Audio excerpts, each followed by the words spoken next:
All Hit Radio.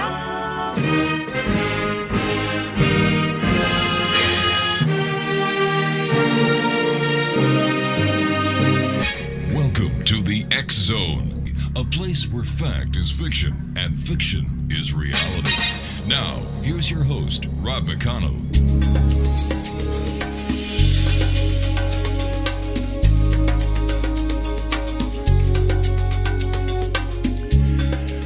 Welcome back to the X Zone, hour number 2, right here from our broadcast center in Hamilton, Ontario, Canada, and around the world on the Starcom Radio Network. If you'd like to give us a call, 1-800-610-7035. My email address is xzone@xzoneradiotv.com. On all social media sites, X Zone Radio TV. And you can listen to the X Zone 724-365 at www.xzoneradiotv.com. My guest this hour is Susan Collins. We're going to be touching to I did it again. We're going. Well, you know, you never know, Susan. This is the X Zone. I can touch you. You can touch me. We'll touch each other. Alrighty, here we go. We're going to be talking to Susan about getting in touch with orbs. And Susan, welcome to the X Zone, you touchy devil, you. Thank you very much. It's a pleasure to be here and to be able to talk about orbs. I'm not sure if you're familiar with them, but it's those little fluffy things that show up in photographs for a lot of people these days. Oh, you mean the dust particles? The rain and everything else. Yeah, but how do we know? Now, a lot of people really believe that orbs have a spiritual connotation. Well, I think there are as many theories about what orbs are as there are people. Whether it's somebody who's passed and they feel somebody's spirit is with them, or that it's just dust from the barn, or whatever. I've been working with orbs and taking photographs since about 2005, and I've written a book on it as well, which has got lots of information. Really, and when they first started showing up in photographs for me, I took them to a PhD engineer and I said, what do you think these things are? And he looked at it very carefully and he said, well, those are energy phenomena. And I thought, okay, well, I can live with that. They're energy phenomena. We don't really know what they are. But one thing I have found in working with them all these years is that they do seem to have consciousness. You can interact with them, and there's a communication at a certain level. And they do seem to have free will. They come and they go not because we tell them to or expect them to. There's consciousness there and there's will there. And they show up, the other big school of thought is, well, are these external to us or are these coming from us? And I think both answers are correct. What got you started into the investigation of orbs? Well, like many people, I have a long backstory. I'm a professional dowser, and that's somebody that works with the energy of all things. We're mostly known as people who find water and minerals, but the practice of finding water fine-tunes one's ability to interact with earth energy, fire, air, water, the environmental energies. So it's a matter of tuning one's own body into receiving subtle electromagnetic frequencies. So I had already done a lot of training with earth energies and environmental energies, and I had in my practice, as I doused wells and worked with earth energy, I had asked to connect with the intelligence of nature for about 5 years. People, when they're doing meditation, they might ground into the planet or, they have a different way to sort of center themselves. But for me, it was always asking to connect with the intelligence of nature. And then one day back in 2005, boom, like the intelligence of nature made itself known in a big way to me. So that I take photographs just with an ordinary camera.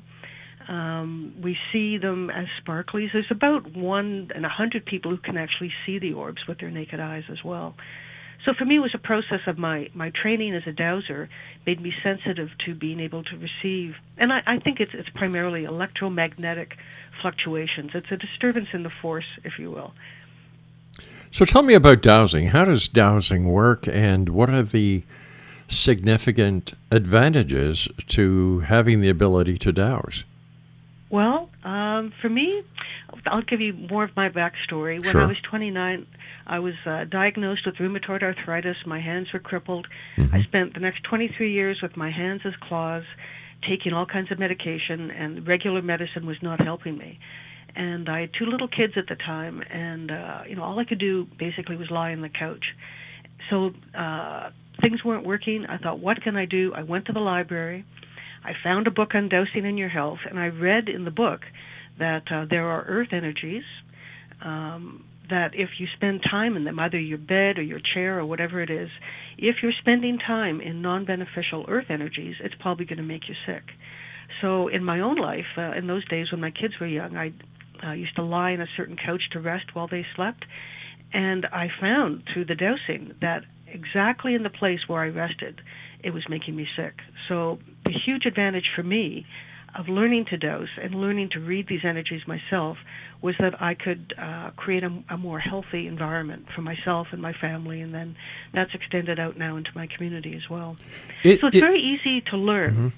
Is there a correlation between the energies that, as a dowser, you find and use? Is there a correlation to those that the Chinese use when they're using feng shui? Excellent question. Very good. It's exactly the same thing for the most part.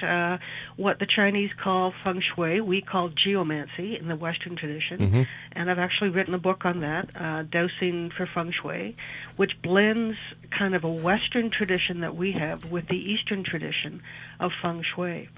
Where I differentiate feng shui, and I apologize to any feng shui practitioners if this is insulting, but feng shui seems, in many cases, based on a set of rules about where to put things, what direction and what object and right. Color, very specific things. Mm-hmm. With dowsing, we're reading the living force.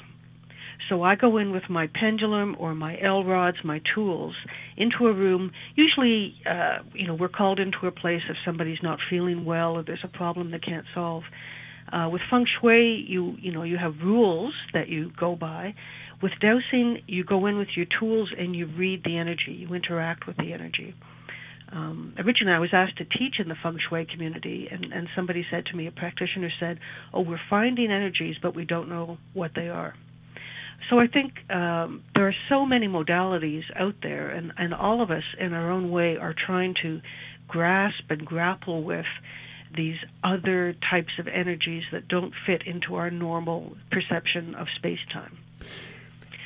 If a lot of the problems that people are encountering at either home or the office, and they go to practitioners like yourself or the feng shui consultants,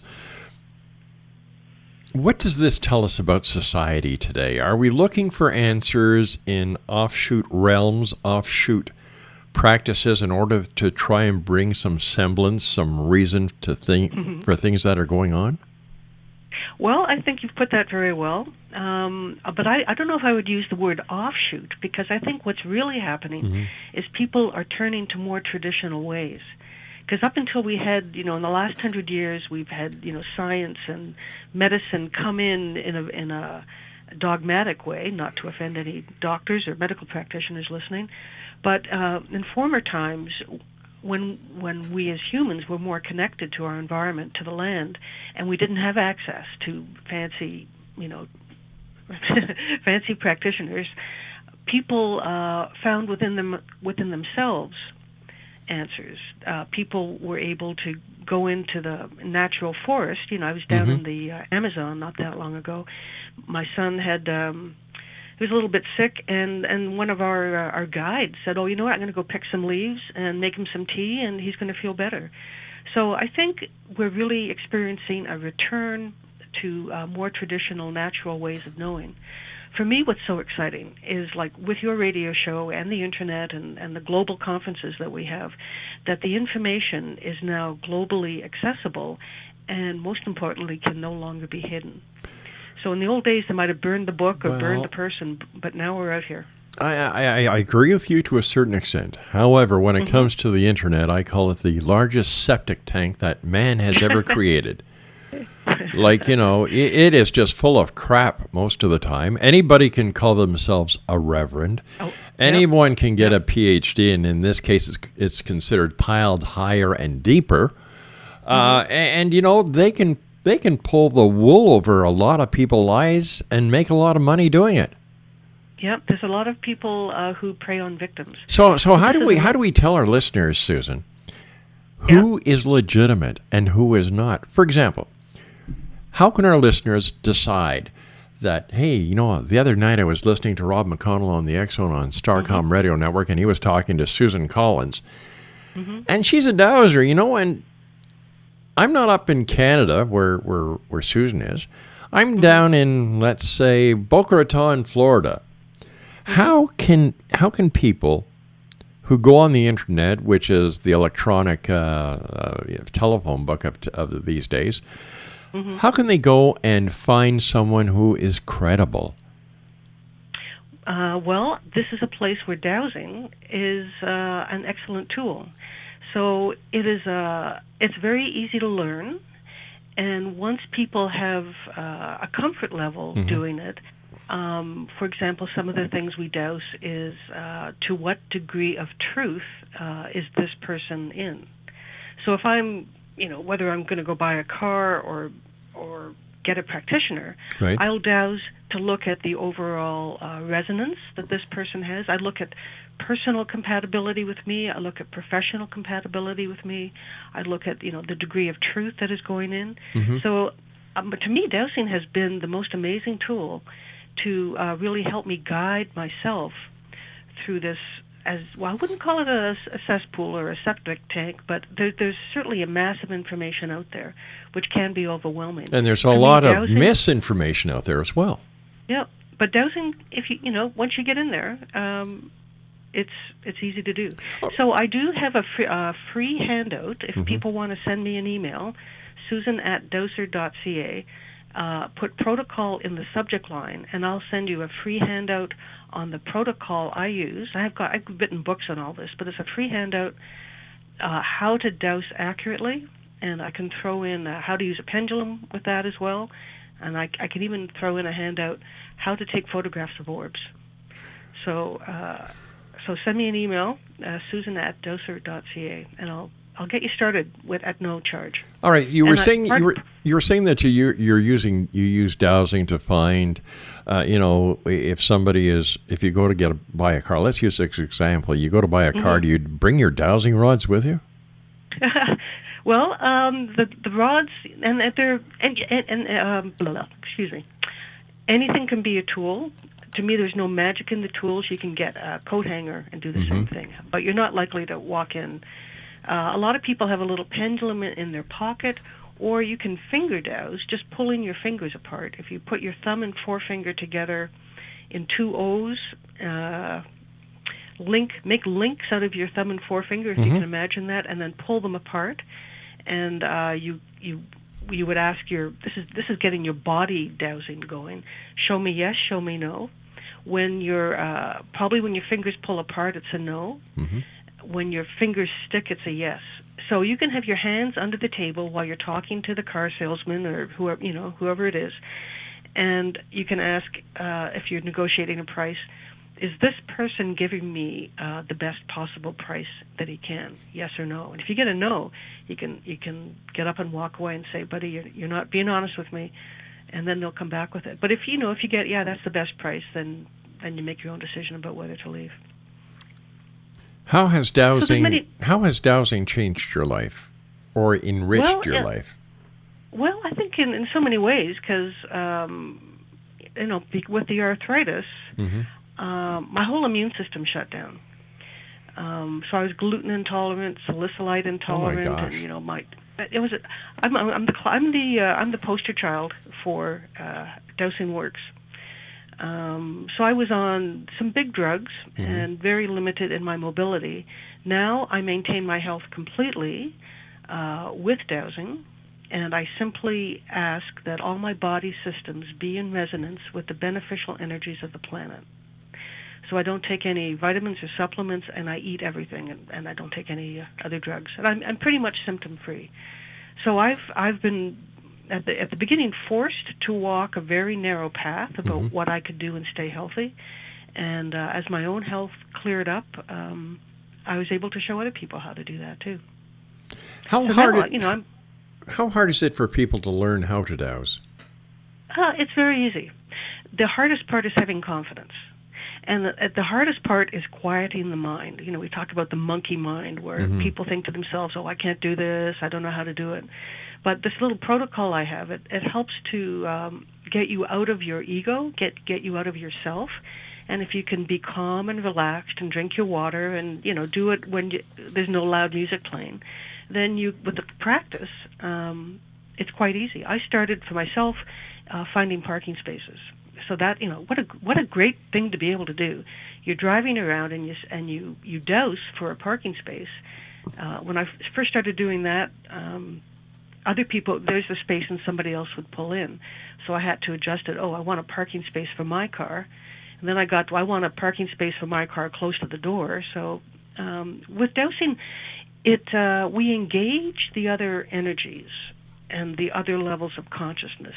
I can say it's as if we are engaging other levels of awareness and consciousness. And if we can bring ourselves into resonance with those levels of consciousness, then there are energies that support us. Using dowsing to find a parking spot, I find that very hard to understand and believe. Well, how does it work? You should try it. How does it work? How does it work? Well, you go into your place. I talk about zoning in. Basically, this is what the dowsing protocol does. It takes you to a place of your own inner truth. It helps you get into resonance with an external truth. You set your intention. I need a parking space because my foot hurts and I can't walk that far. So you give a reason in there. But when you can bring yourself into resonance with greater energies, then there's a flow and a synergy that builds up. And I often say, the proof is that it works. We get results, so who's to knock it? It almost sounds as if it's the power of belief. If you confess it, you will possess it. Well, there's a lot of easy quips that one can put on this. But, for me, I was really quite ill. It's not a party game. It's not, you don't learn to douse so you can get a parking space. But it's an example. Some people learn to douse so they can find their golf balls in the rough, or their car keys. These are smaller examples of the fact that dowsing does work.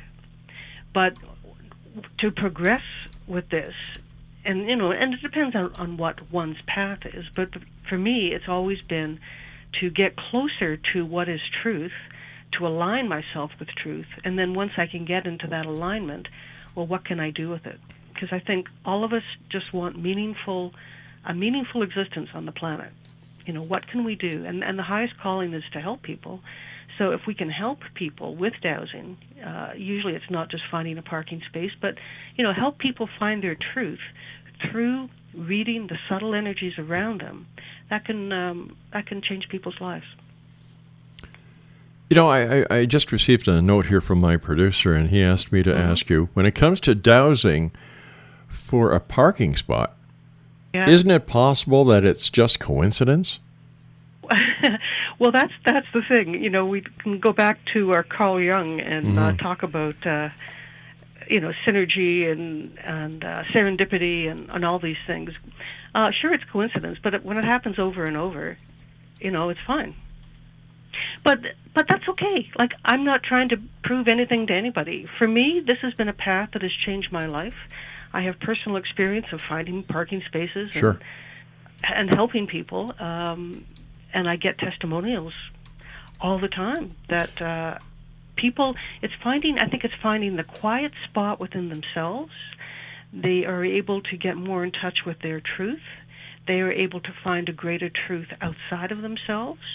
And then there's a comfort in that. And whether, people have lost somebody or they're just in an emotional crisis. Normally, honestly, people come to dowsing in some sort of crisis. In my case, it was a physical crisis of health.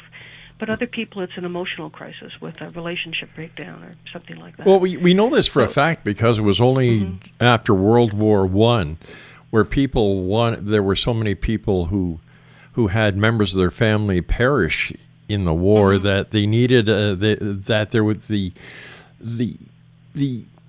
timing was perfect for some sort of instrument to try and communicate with the other side, and this is how the Ouija board came around.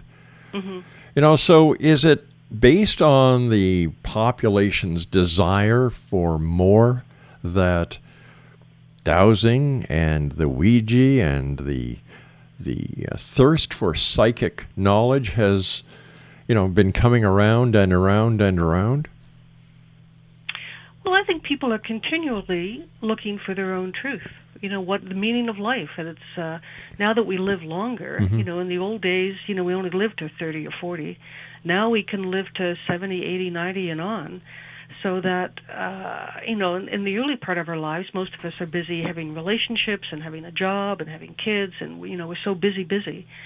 But as those worldly cares get taken care of, at a certain age, people start to look around and go, well, why am I here? What is the meaning of my life? What am I supposed to be doing? But you know what? I have found out through the years that the people who ask these questions are the people who are not successful in life, the people who are not confident about what is going on in their life, the people who have the inability to do things on their own.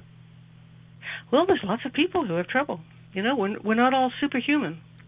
There are lots of people who get knocked down. We all have times of vulnerability where, things just don't go right. Sure. And, especially with our young generation, they're not always trained how to bounce back, and you get kids hurting themselves. If we could help those young kids get through some of that by saying, that this is, you're having trouble now, but maybe there's something outside of you. Maybe we can help you find your own truth, whether it's a vision quest or whatever it is. But dowsing is a method of self-empowerment, and that's what I like about it. It's a very easy technology that helps you go into yourself and then helps you move out into a larger arena to help solve problems. You know what I like about you, Susan? What's that? You're always saying how it helps other people. Yeah. I like that. Stand by, Susan. You and I have to take a commercial break. We'll be back shortly. X-Zone Nation. Susan Collins is our very special guest this hour here in the X-Zone. www.dowser.ca is her website. And Susan's going to be at the Alien Cosmic Expo, June 26, 27, 28 in Brantford, Ontario.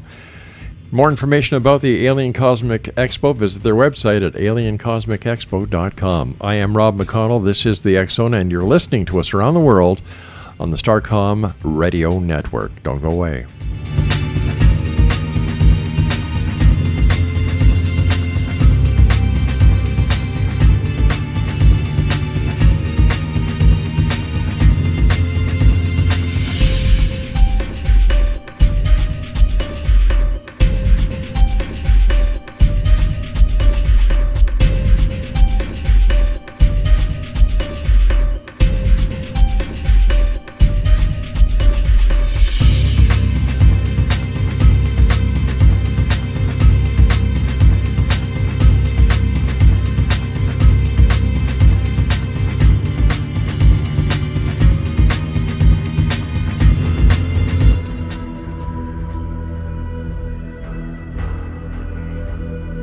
The ability to access the knowledge of the universe is much easier for us to access than we may believe.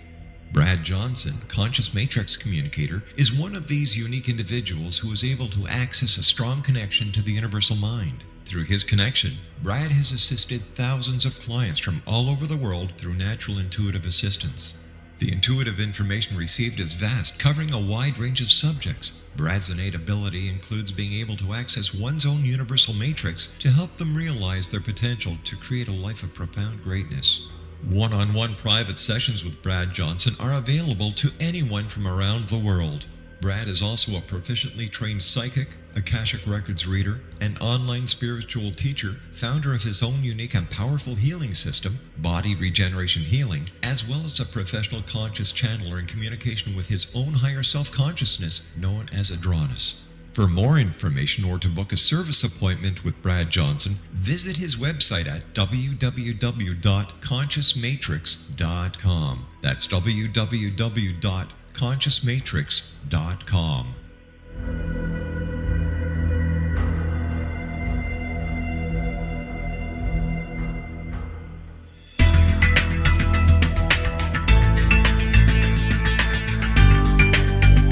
Do you think you have energy problems in your home? Do you feel better when you're away than when you're home? Joey Korn is a global leader in the world of dowsing who specializes in personal energy clearing and space clearing. He can help you create an ideal energy environment in your home no matter where you live in the world. Learn about his remote spiritual house cleaning services and much more at www.dowsers.com. You can get Joey's book, Dowsing, A Path to Enlightenment, as well as other dowsing books and tools, Kabbalah books, and Walter Russell books. Joey's work is really amazing. Go to dowsers.com right now. That's DOWSERS.com or call 1-877-DOWSING. That's 1-877-369-7464.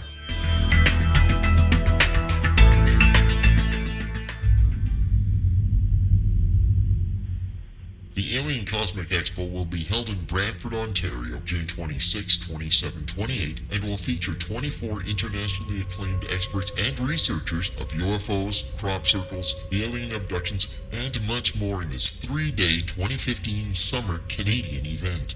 Experts in the field of extraterrestrials and alien encounters, out-of-body experiences, past life regression, soul reading, psychic, and mediumship will all be presented with professionalism, integrity, and credibility, making the Alien Cosmic Expo the largest event of its kind in Canada for 2015. The exhibitor hall will feature a spectacular lineup of gifted mediums, psychics, astrologers, channelers, aura photography, healers, as well as books, DVDs, alternative health products, crystals, jewelry, and much more, completing the venue with something for everyone. For all information and to purchase your tickets for the Alien Cosmic Expo, go to www.aliencosmicexpo.com. That's www.aliencosmicexpo.com.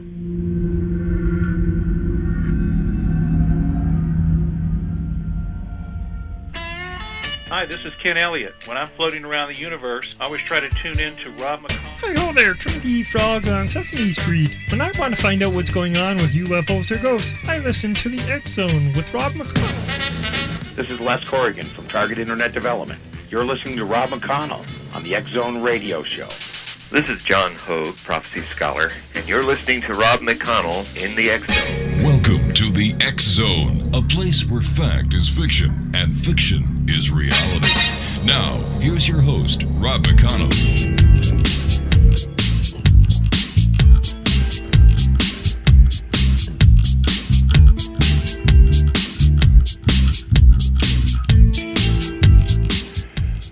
Welcome back, everyone. This is the X Zone. I am Rob McConnell. You're listening to us around the world on the Starcom Radio Network.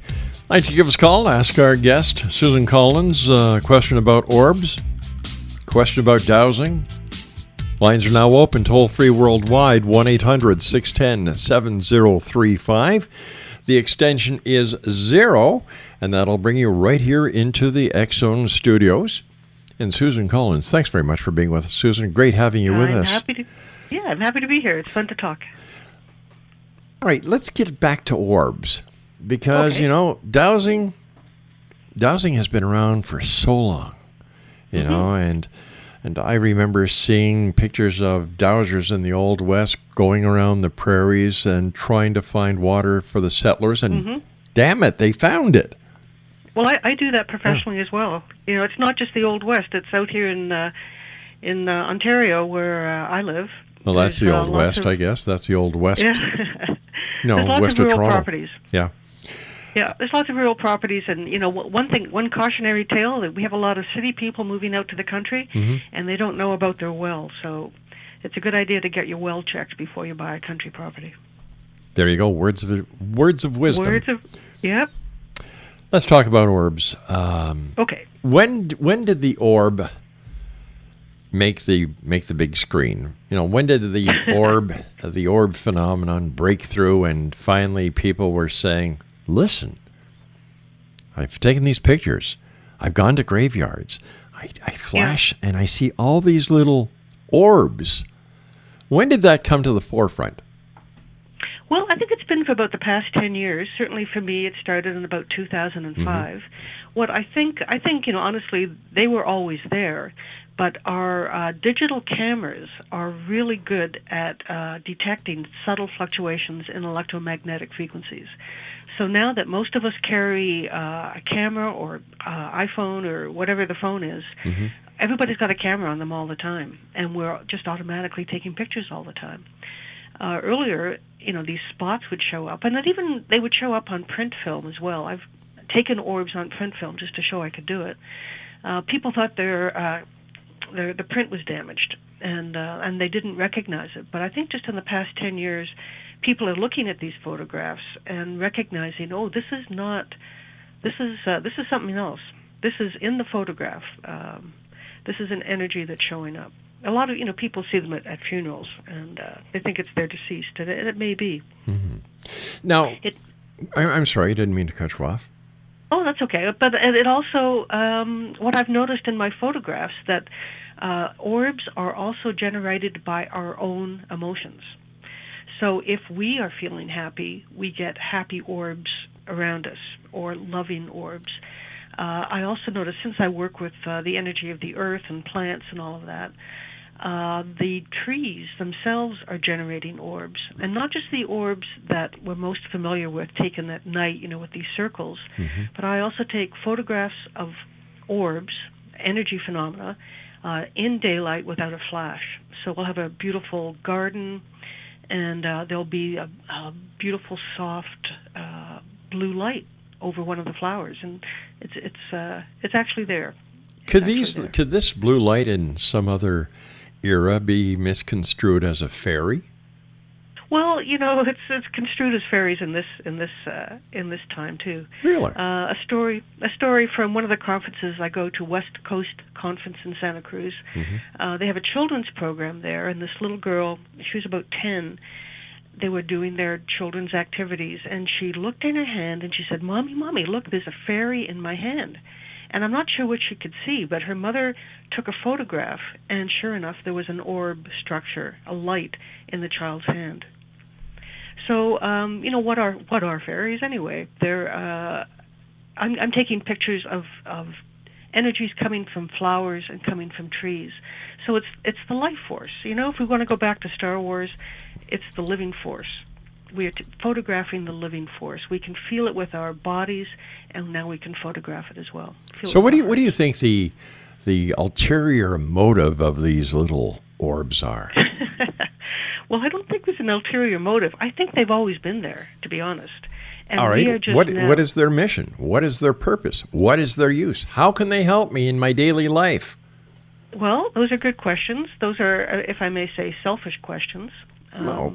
Isn't this what it's about? I'd like to know what they can do for me. Well, mind you, I've never seen an orb. I've been present. Okay, they won't do anything for you. You Why? know what? They're not going to do anything for you. Why not? They don't respond well to greed, which, to be blunt, this is the spirit that you're speaking in. What is it going to do for me?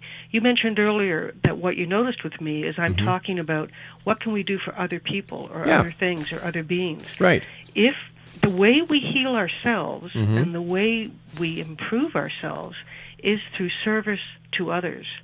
So if you want to help somebody else, you might engage the energy of an orb to do something. You might get a side effect boost of energy or something from that, but your heart has to be, I want to help that other person. Okay. This is selfish wisdom.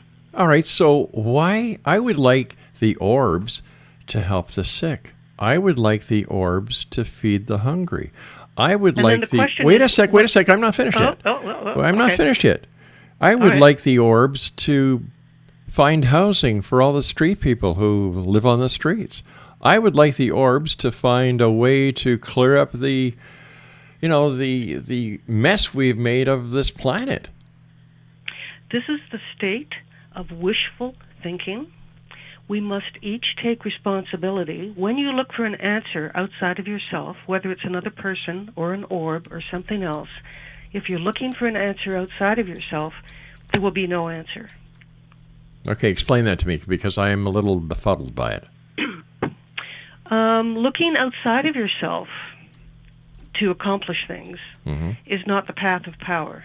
The path of power and self-healing and self-empowerment is through finding the inner truth that resonates with the greater truth. And when you're able to do that, then synchronicity occurs and energy flows, and those things that you want to happen do happen. The Orbs are not your little guys who are going to go sweep the street. What are they then? Energy phenomena. So basically, they are other-dimensional. So basically, we don't know what the hell they are. Well, we do have a pretty good idea. Right. They are conscious. They have free will. Hold on. Let's take that one at a time. How do we know they're conscious? They respond. So when I'm taking photographs of orbs, I do a little protocol. And again, send me an email, susan@dowser.ca. I'll send you the protocol to take pictures of orbs. I basically go into that quiet place myself, and I get into kind of a dialogue mode where there's certain thought forms I might be projecting out, which are not based on greed and what can you do for me, but it's what is there. What is there here that is willing to show itself? And then in that gentle way, you may draw them in. So basically, we don't know very much about them. We don't know what they can do. We don't know what they can't do. We don't know what they are. We don't know where they come from. We don't know where they go to. So what do we know? I think you are taking an extreme position. And I'm a skeptic. I'm a skeptic. I know you are. I can tell you, this is a good plug for my book called... Oh, hold on here. If you want to plug your book, we're going to charge you for advertising. Okay. But you have just made a bunch of statements. I can say perhaps you don't know what they are. I don't. But other people do. I don't. And, you know, I've seen many pictures of orbs that I've taken to independent experts, and they've debunked each and every one of them. Well, perhaps the pictures that you showed them were not really orbs. Maybe. So let's get back to that rationalization of saying what is real and what is fake. Now you take pictures and you see these orbs. In your opinion, they're real. Yep. Okay. Yep. So how do we know that, or how can we judge, how can we measure what is a real orb and what is a fake, or a particle of dust, a raindrop, a piece of some moisture in the air, the reflection of a camera strap? Well, in my book, they do. I do show different. I show raindrops. I show snowflakes. I show different things. The orb itself generally has a structure of concentric rings and kind of looks like cotton candy in there for the most common ones. Right. Many of the dust particles and sand and all these things, they're quite obviously not anything. I have photographs of snow, and then these white snowflakes coming down are beautiful, colorful, rainbow-colored circles, orbs in it. And I have I have that in snow. I have that in rain, where you can see the rain coming down, and then there are these other shapes that we call orbs in there with that as well. Mostly, you know, when I'm in person with people, I do workshops in this as well. Right. Everybody gets their camera out, and when you take your first pictures of orbs, it goes, oh, I get it. I see it now. So the people, you know, we can't, until you experience it yourself, you may not believe it, and that's fine. But if you have an opportunity to go out with someone who takes pictures of orbs and then you take one, you will know the difference yourself. You'll recognize it. You see, Susan, I want to believe. I really want to believe. I don't believe in anything. I don't believe anything. I only experience. Well, all right. Now you're dicing words, because you say you experience, and I say I want to believe. So if you want to have the experience, that's like me having the proof in order for me to believe. So on this one, a belief system and an experience are quite different. In your opinion, you believe something. In your opinion, an experience is a tactile, physical experience. A belief is something that may or may not have any basis to it. Oh, you see, if I believe something, it has basis. There's physical evidence. There is proof that cannot be swayed. This is what makes me believe in something. I believe I have. The word believe. I believe I have a daughter. I believe I have a son. I believe I have 7 children. I believe I have 7 grandchildren, because they are real. I can see them. I can touch them. I can feel them. I can talk to them. No, they're not. You have an experiential sensation of these things. Oh, all right. But, many religions are based on belief with no experiential. But belief is the strongest power in the universe. You can't deny it. Because if a person believes in something strong enough, no matter what you say, no matter what I say, we will not sway them, because they believe it to be so. You've got architects, you've got engineers. They believe that they can build pyramids. They believe that they can put a pass through this mountain range, and they do it because they had the belief. So when it comes to orbs, how do we know, or what do we know about them that is concrete, that is factual? Well, some people can see them with their eyes, and they move around, and they respond. Some people can take pictures of them, and they show up in pictures and prints. So there is a physical representation of them there. But do we know anything about their point of origin? Do we know anything about them as entities? You said that they are. Some of them are emotion. Okay. When our hearts beat, we have an electromagnetic pulse. Yes. The orbs that we're taking pictures of are variations in electromagnetic frequencies. I believe that some of the orbs taken in very emotional situations are simply the strong emotion created by a strong electromagnetic heartbeat. So is it possible then that we, or the person who is photographing the orb, is actually creating the orb? Yes. In some cases, absolutely yes. So the orb can be manifested by the human body? Yeah, and by plants. How about animals? Animals, too. We see this all the time. There's a friend of mine has a horse.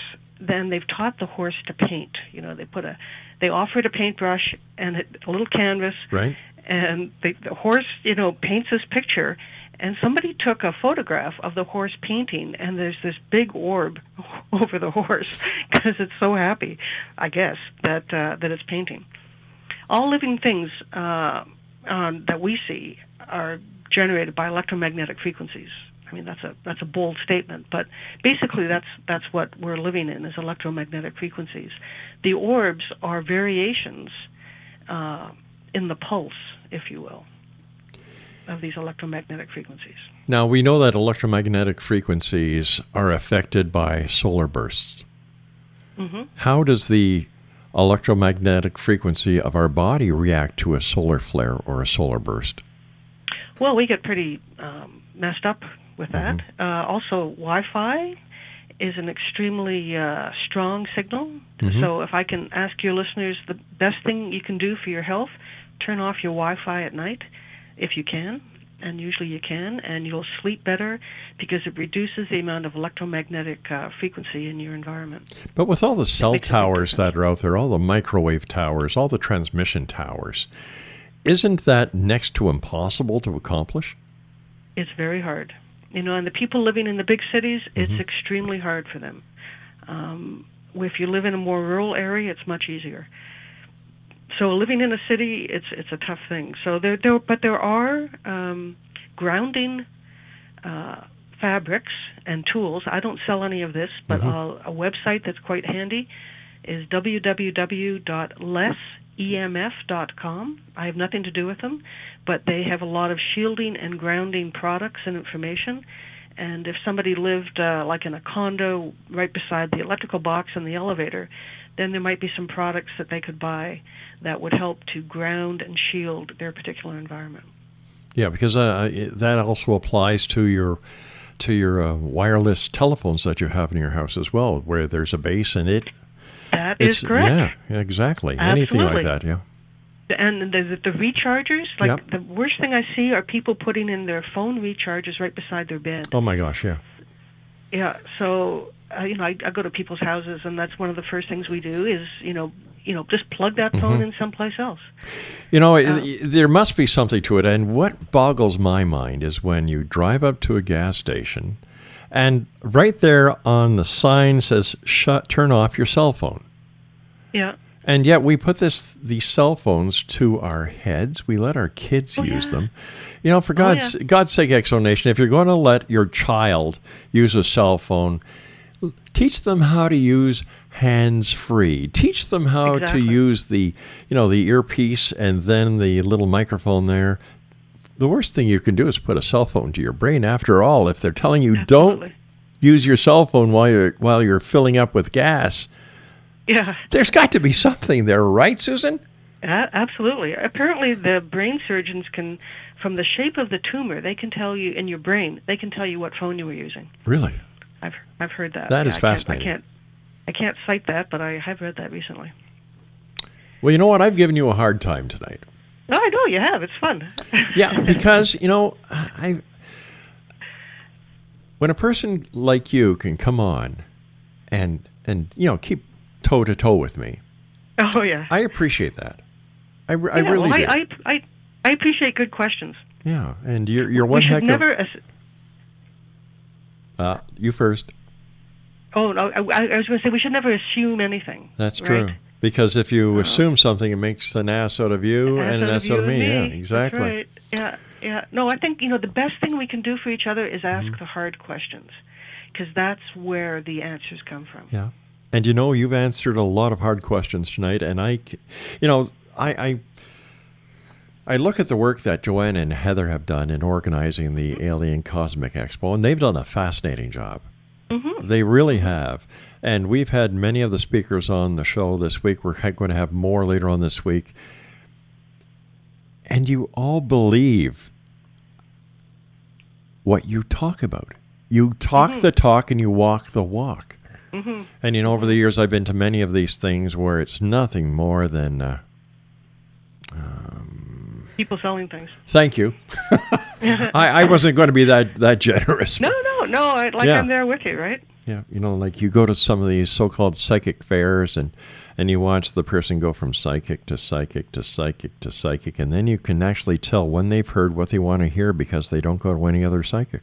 Well, this is a place that learning to dowse for yourself can provide self-empowerment. You can find your own truth, and you won't need to go to those psychics anymore. I put myself out of business continually. I have clients, I teach them how to do this, and then they go off, and a couple of years later I might hear they did well.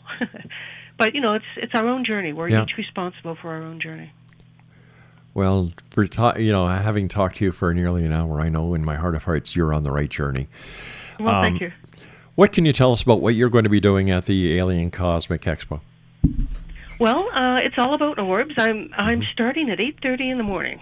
So on Saturday, June the 27th, and I have a really excellent PowerPoint presentation of many of the photographs I've taken and that some of my colleagues have taken, because there's a community of people who do this. We'll look at some of the science behind it, electromagnetic frequencies. We talk about quantum, the collapse of the quantum wave. We like to boggle people a little bit with quantum physics. Then we'll look at the last part of it is what are not orbs, and then I put up my pictures of raindrops and lens flare and all the rest of it, so people get a good sense of what is really an orb, what is not an orb, and a little bit of the science behind it. If people would like to get more information on you, the work you do, your courses, and of course your books, how can they find out all this information? Well, my website is www.dowser.ca. Everything's on there. I'm traveling to the States, to England, Scotland, off to the Middle East in the spring, and on. So I travel globally, internationally, and teach internationally. Send me an email, susan@dowser.ca. Put Orbs in the subject line, and I'll send you my handouts for free, how to take a picture of an orb, the protocol, and how to use a pendulum. And that will get people started for free.